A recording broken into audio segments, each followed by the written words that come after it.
حالت‌های شده است داملا شما خودتان نیز شاهد هستید و می‌دانید که بسیار حالت‌های شده است که علل خصوص در تاجیکستان ما وقتی که طلاق میگویند و جدایی میافتد بین زن و شوهر بعد از آن به نزد بعضی ملاهایی که شما حاضر نوکه گفته گذاشتید میروند و یک کلمه پیدا شده است حلاله میگویند بین خودشان و گویا زن خودش را به شوهر به کسی دیگر میدهد و یک روز یا دو روز و بعد باز میگرداند. آیا همین چیز واقعا در شریعت اسلام هست؟ البته شخصی که حلاله میکند لعنتی هست، لعنت شده هست، یعنی این به نهایت گناه کبیره است که پیامبر صلی الله علیه و سلم گفتند که الله تعالی لعنت کند حلاله کننده و حلاله کرده شده.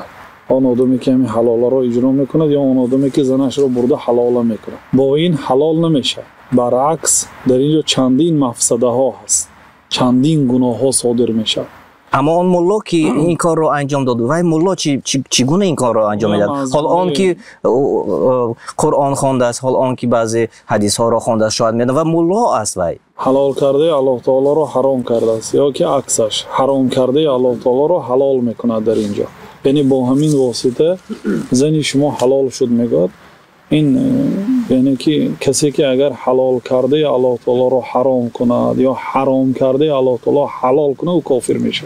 حلال حرام است. کسی اگر حلال کند با این اعتقاد که این حلال است کافر میشه. یعنی کوتاه اگر هم نمیگفتید که خودش هم حلال گفته، یعنی آنها چرا منظورشان چی است؟ یعنی که چگونه صورت میگیرد؟ حیله هست. گویا برای آنکه کسی که زنش را 3 طلاق دهد برای شوهرش وای دیگه حرام است، مگر اگر یا مراتبی دیگر شوهر کند و از اون شوهرش هم جدا شود، در این حالت گرفته میتواند. این اگر بی ساختکاری باشد. مثلا یک انسان زنش را طلاق داد، بعد اینکه طلاق داد زن عده میشیند.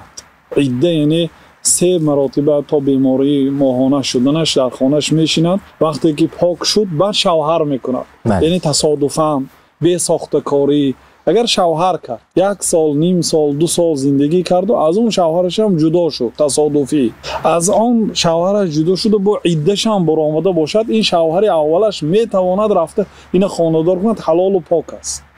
لیکن همین ساختکاری کنن این حرام است و این حلال نمیشه.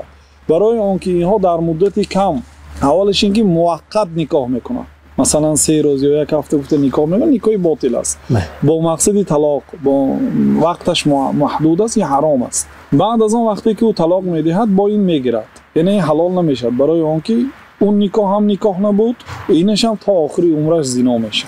بنابراین مفسدش عظیم است.